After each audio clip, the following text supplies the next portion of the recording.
السلام عليكم ورحمة الله وبركاته، حياكم الله مجددا. صدر حديثا نظام الإثبات. وش الفكرة من نظام الإثبات؟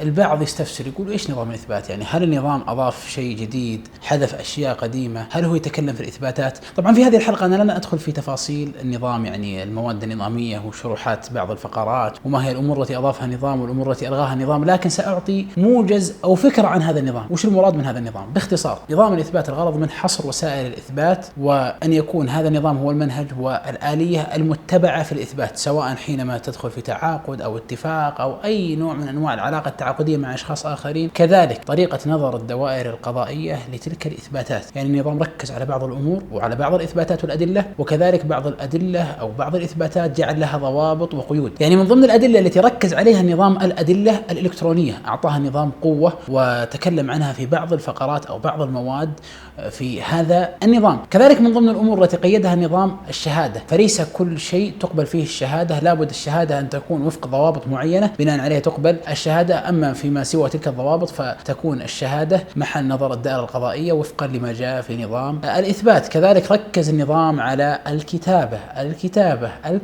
إذن هذه الفكرة من النظام. الفكرة من النظام حصر وسائل الإثبات، بيان ما هي الأمور التي تستطيع أن تثبت بها الحقوق، ما هي الإثباتات التي يعتمد فيها في القضية الفلانية والقضية الفلانية والقضية الفلانية. إذا أراد بعض أطراف الدعوة الاتفاق على آليات معينة، هل ممكن يعني مثلا نجي في قضية أو في اتفاقية تجارية بين سين وصاد فنقول نحصر وسائل الإثبات في العقد، كل وسيلة ما سوى العقد لا يعمل بها. هذا هو الفكرة من النظام، حصر وسائل الإثبات وإيجاد الآلية والضوابط لتلك الوسائل التي تثبت بها الحقوق. إذن هذه فكرة عامة موجزة عن هذا النظام، وبإذن الله سنتناول بعض الحيثيات والفقرات التي تهم الجميع في هذا النظام، سواء الاستشهاد بالشهادة أو الكتابة أو بعض الضوابط التي وضعت لبعض الأدلة والبينات. أسأل الله لنا ولكم التوفيق والسداد، والسلام عليكم ورحمة الله وبركاته.